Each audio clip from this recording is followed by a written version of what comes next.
தமிழ்நாட்டினுடைய அரசியல் எதிர்காலம் பற்றி நீங்கள் கணிச்சதை சொல்லுங்க சார். இப்போ மாண்புமிகு முதல்வராக இருக்கக்கூடிய விஜய் சாருக்கும் மாண்புமிகு எதிர்கட்சி தலைவராக இருக்கக்கூடிய உதய் சாருக்கும் தான் போட்டின்னு அது 10th மந்த்லேயே ஒரு சேனலுங்களுக்கு பப்ளிக்கில் தான் பேசும். அண்ணாமலை சாருடைய ஜாதகமும் ஒரு ஃபைட்டிங் காப் ஜாதகம். இந்த 3 டைமென்ஷனாக தான் பாலிடிக்ஸ் போகும்.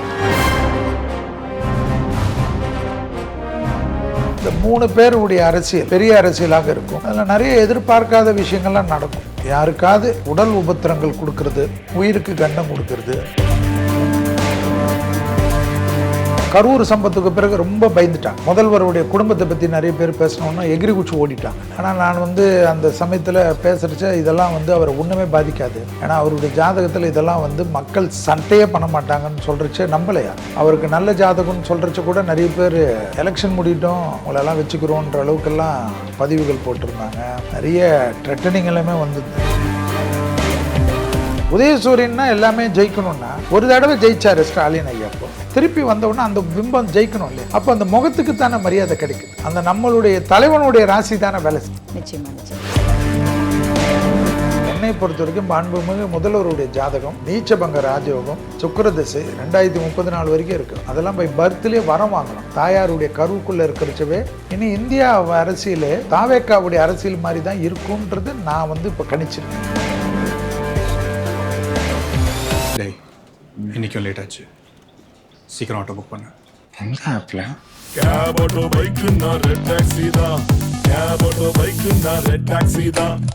மாதந்தோறும் ஃபர்ஸ்ட் சண்டே அன்று கிரியாஸில் நாம் வாங்கும் அனைத்து பொருட்களுக்கும் எக்ஸைட்டிங் ஆஃபர்ஸ் அண்ட் கிஃப்ட்ஸ். மருத்துவம் முதல் பொறியியல் வரை உங்கள் கனவுகளுக்கு சரியான முகவரி Indira group of educational institutions. Call 9841385858.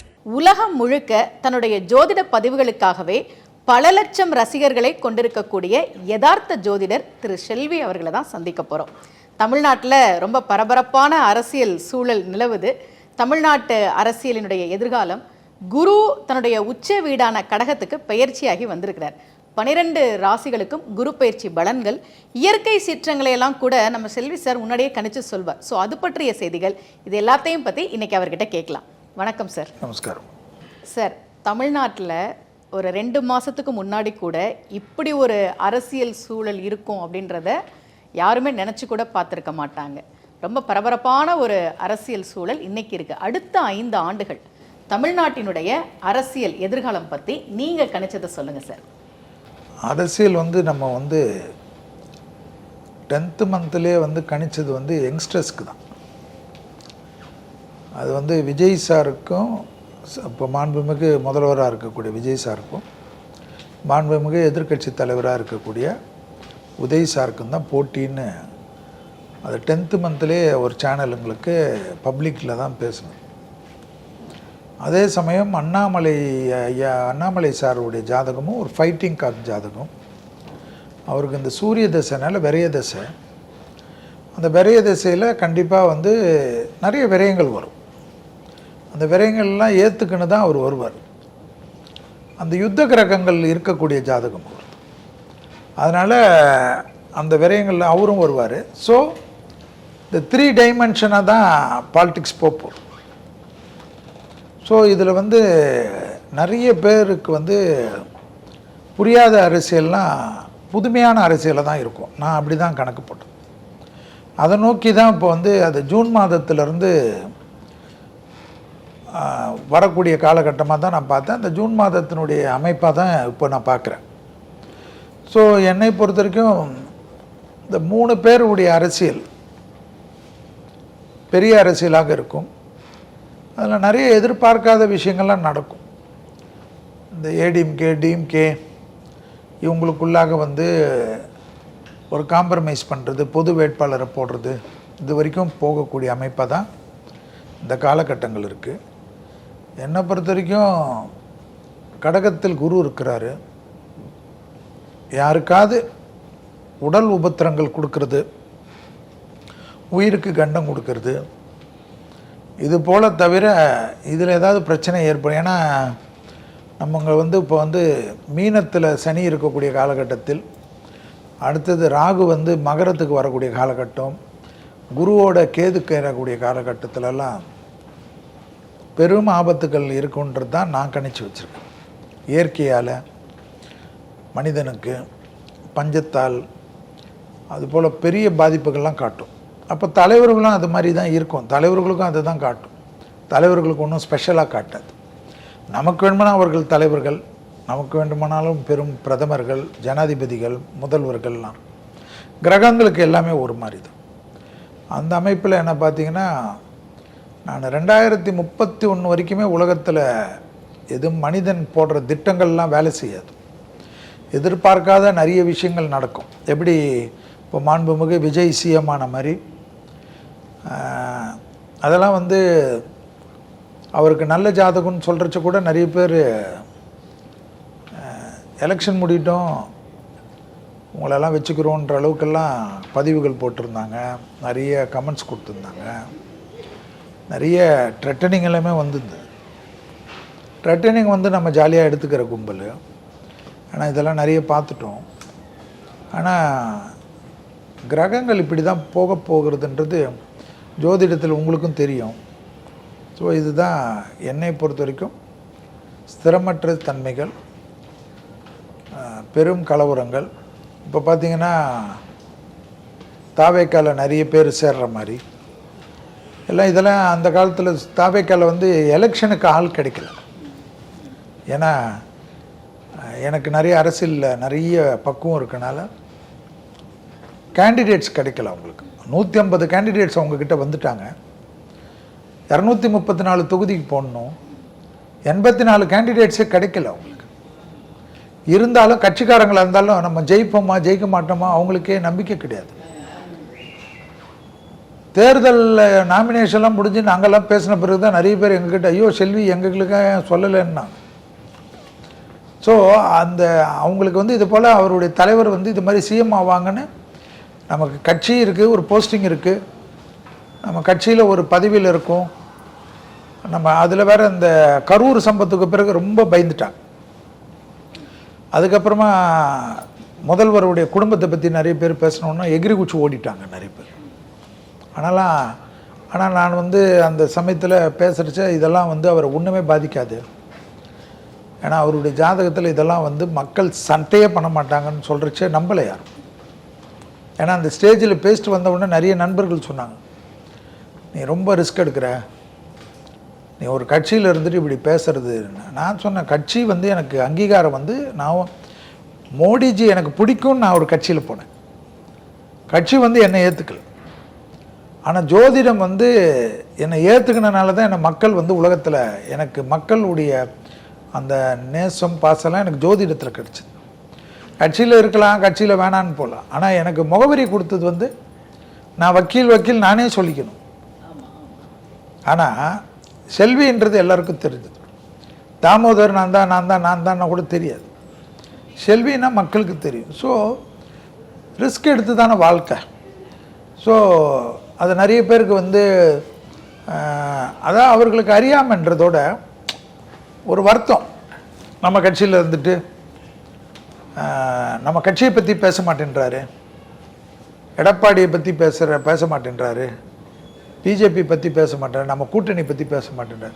அது நான் ஸ்டேஜில் பேசினேன். என்னுடைய கட்சி பிரச்சார கூட்டத்தில் நான் பேசுவேன், அதுக்கு ஆணித்தரமாக பேசுவேன். அதில் டிபேட்டில் இருந்தேன். அந்த டிபேட்டில் கூட நம்ம இதெல்லாம் வந்து எங்கள் கட்சியில் வந்து திடீர்னு யார் இருக்கலாம் யார் இல்லைன்னு சொல்லுவாங்க. ஸோ அவங்க சொன்னாங்க, சரி நம்ம டிபேட்டு பேசினா மக்கள் பார்க்க மாட்டாங்களோன்னு சொல்லிட்டு அதெல்லாம் நான் பெருசாக எடுத்துக்கிறது. ஏன்னா அதெல்லாம் சில சமயங்களில் நடக்கும். இதுவும் கடந்து போகும் போல் காலத்தில் இருக்கும். நம்ம பேசினா உலகம் ஏற்றுக்குது, நம்ம ஏன் அரசியல் போய் பேசிகிட்டு இருக்கோம். அதனால தான் நான் ஜோதிடம் பேச ஆரம்பிச்சிட்டேன். ஸோ இல்லைன்னா நான் டிவி விவாதங்களில் வந்து அரசியல் பேசியிருப்பேன், நீங்களும் அதை பார்த்துருப்பீங்க. அந்த விவாதங்களில் இருக்கிறச்ச அந்த விவாதங்களுக்குன்னு ஒரு குழு இருக்குது.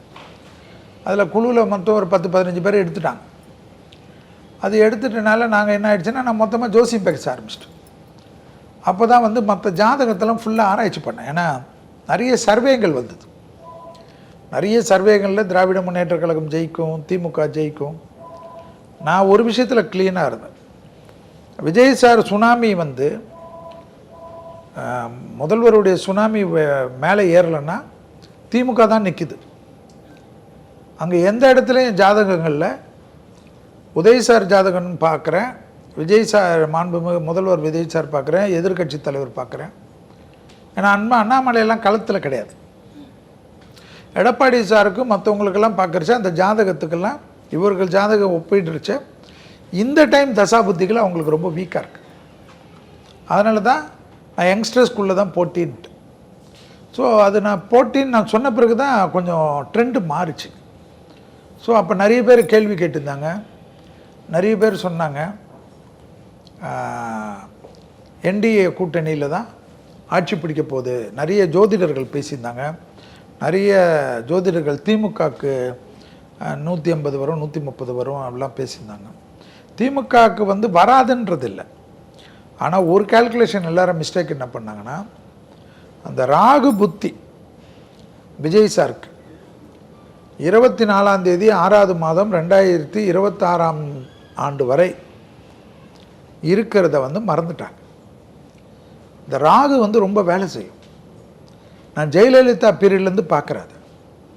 ஜெயலலிதா அம்மையாருக்கு 5/12 அந்த 5ஆம் தேதி ஜெயலலிதா அம்மையாது அந்த மாதம் வந்து அவங்களுக்கு அந்த 5ஆம் மாதம் 5ஆம் தேதி 12ஆம் மாதம் அந்த மாதம் முடிகிற வரைக்கும் அந்த ராகு புத்தி இருந்தது. குரு தசையில் அவங்களுக்கு வந்து லக்னத்தில் வந்து ராகு புள்ளியில் தான் சாரம், அவங்களுக்கு லக்ன சாரம் திருவாதிரையில்.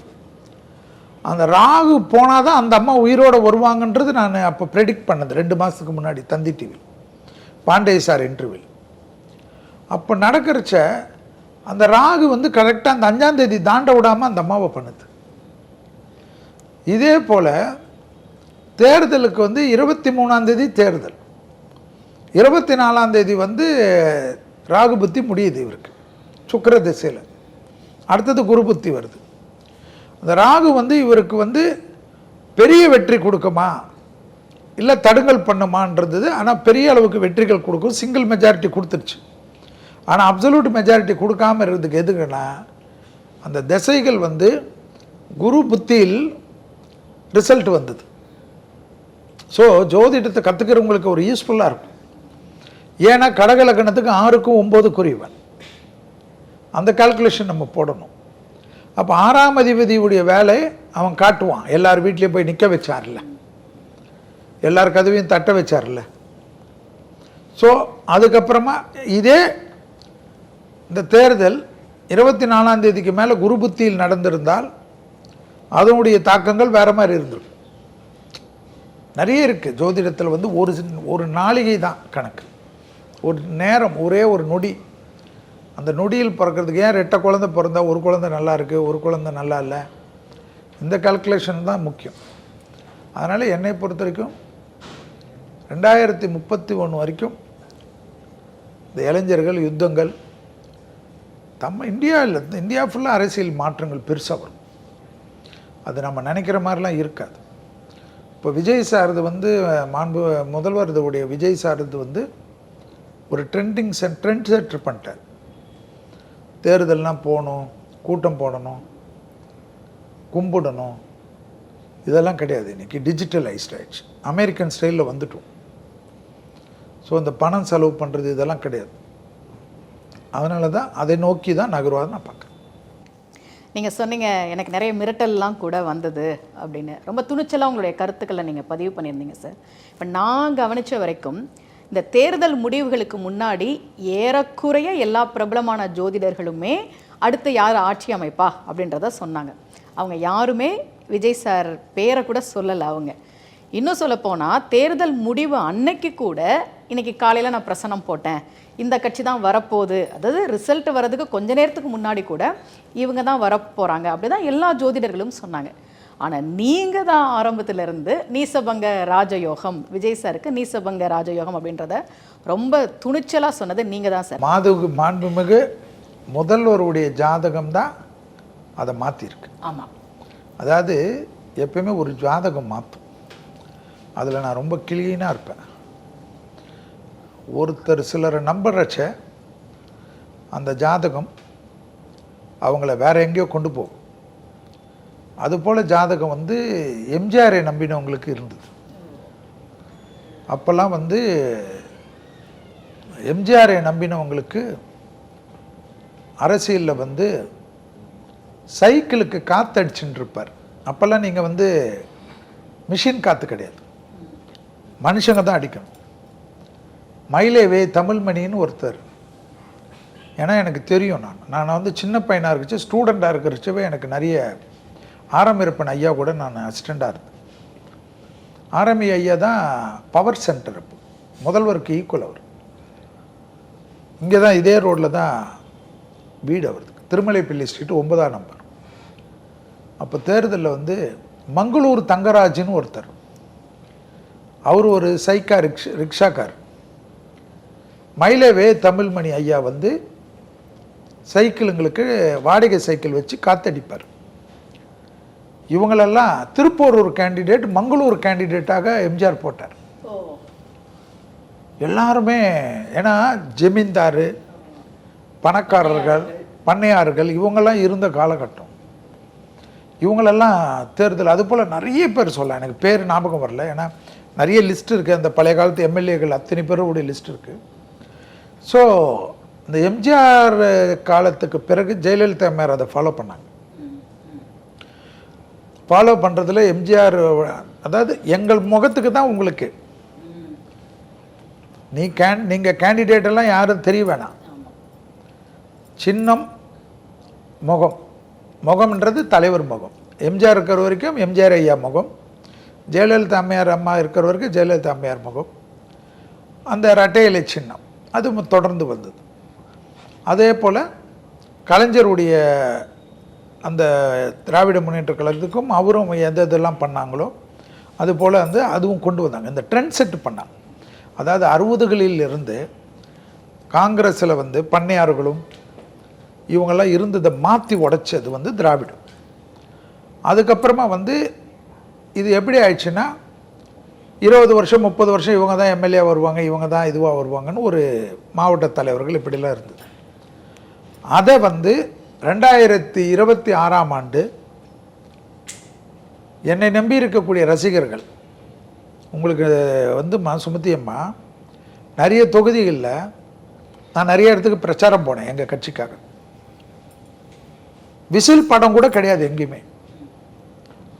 வேட்பாளர் வந்து நாங்கள் என்டிஏ கூட்டணி வேட்பாளர்கள் இல்லைன்னா திராவிட முன்னேற்ற கழக வேட்பாளர்கள் தான் எல்லா ஊர்லேயும் பிரச்சாரம் பண்ணோம். ஆனால் நாங்கள் பேசுகிறச்சவே மதுரையில் நான் மதுரையில் ஒரு கூட்டத்தில் பேசியிருந்தேன். சுந்தர்சிக்கு முடிச்சுட்டு வேற ஒரு கூட்டத்துக்கு போய் பேசுகிறச்சேன். ப்ரொஃபஸர் சீனிவாசன் ஐயா சார் பேசுகிறச்சேன். சின்ன குழந்தைங்க வந்து விசில் வந்து அடிக்க ஆரம்பிச்சிச்சு.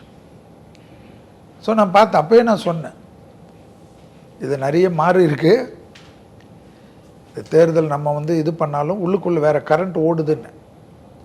அதெல்லாம் இல்லைன்னு தான் எல்லாரும் எங்கள் கட்சிக்காரங்களாம் நிறைய பேர் எங்கள் நண்பர்கள்லாம் சொன்னாங்க. ஏன்னா அவங்க சீன்லேயே இல்லை, வேட்பாளர் பேரே தெரியாது. என்டிஏ வேட்பாளர் பேரு தெரியும், திராவிட முன்னேற்ற கழகம்.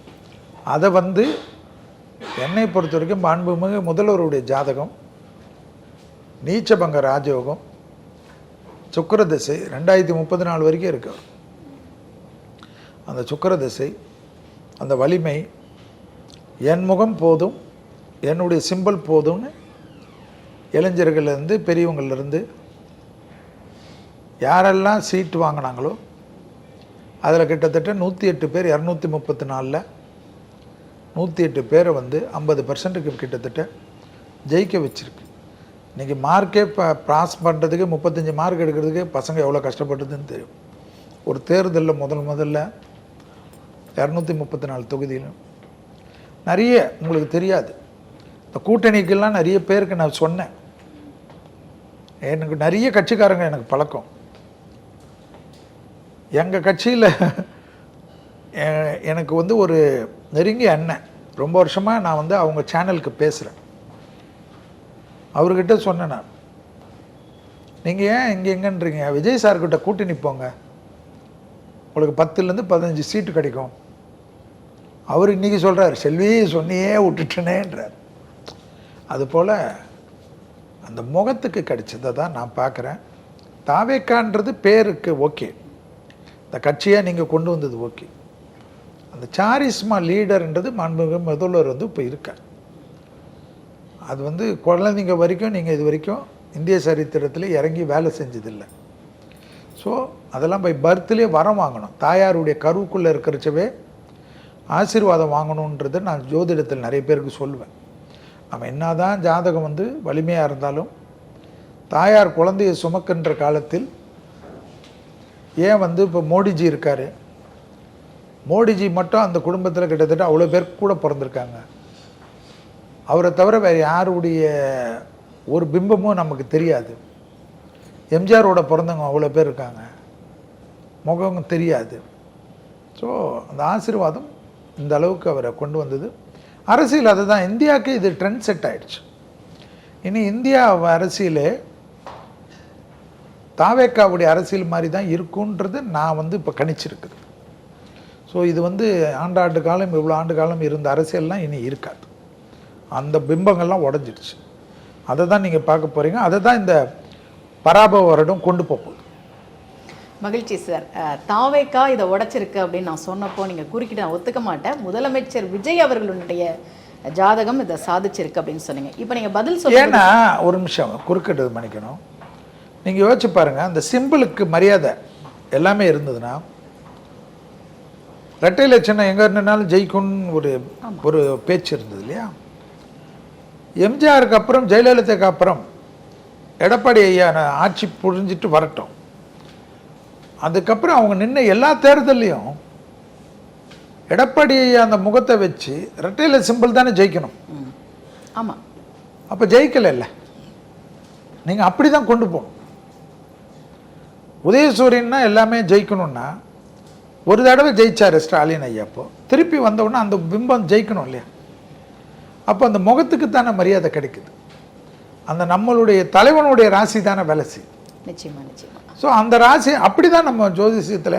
ஏன்னா நீங்களும் நானும் பேசுகிறோம். நீங்கள் ஜோதிடத்தில் நிறைய படிச்சிருக்கீங்க, நிறைய பண்ணுறீங்க, ஆன்மீகத்தில் இருக்கீங்க. செல்வி பேசுகிறாரு. நம்ம மற்றவங்களுக்கு ஜோதிடத்தை பார்க்குறவங்களுக்கு தவறாக வழிகாட்டக்கூடாதுன்றது தான் நான் சொல்கிறேன். அதனால் இந்த தலைவனுடைய ஜாதகம் என்பது ரொம்ப மிகப்பெரிய முக்கியம். அதுதான் குடும்ப ஜோதிடத்திலே ஒரு குடும்பத்தில் தலைவனுடைய ஜாதகம் ரொம்ப முக்கியமாக பார்க்கணும். நிறைய பேர் பிள்ளைங்க ஜாதகத்தை வச்சு அப்பாவுக்கு சொல்கிறதெல்லாம் நான் ஏற்றுக்கிறதில்ல. ஏன்னா அந்த தலைவனுடைய ஜாதகம் தான் இம்ப்ளிமெண்ட் பண்ணும். தலைவனுக்கு கஷ்டகாலம்ன்றது இருக்கிறச்சு குடும்பத்துக்கே கஷ்டகாலம் வரும். குடும்பத்தில் இத்தனைக்கும் மனைவி ஜாதகம் நன்றாக இருந்தாலும் பிள்ளைகள் ஜாதகம் நன்றாக இருந்தாலும் ஒரு தலைவனுடைய ஜாதகம், இந்த தலைவன் இல்லாத சமயத்தில் தலைவி இருக்கக்கூடிய வீட்டில் தாயாருக்கு, எனக்கு தெரிஞ்சு நான் சொல்கிறேன் ஜோதிடம் பார்க்குறவங்களுக்கு, தாயாருக்கு மாரக காலமாக இருக்கட்டும். தாயாருடைய மாரக காலத்தில் பிள்ளைகள் வந்து பெரும் கோடீஸ்வரர்களாக கூட இருப்பாங்க. ஆனால் அந்த தாய்க்கு திடீர்னு மாரகத்துக்கு ஹாஸ்பிட்டலுக்கு போகிறச்சா அவங்கக்கிட்ட வந்து ஒரு 2 லட்ச ரூபா புரட்டுறதுக்கு கூட முடியாத போன ஜாதகம்லாம் நான் பார்த்துருக்கேன்.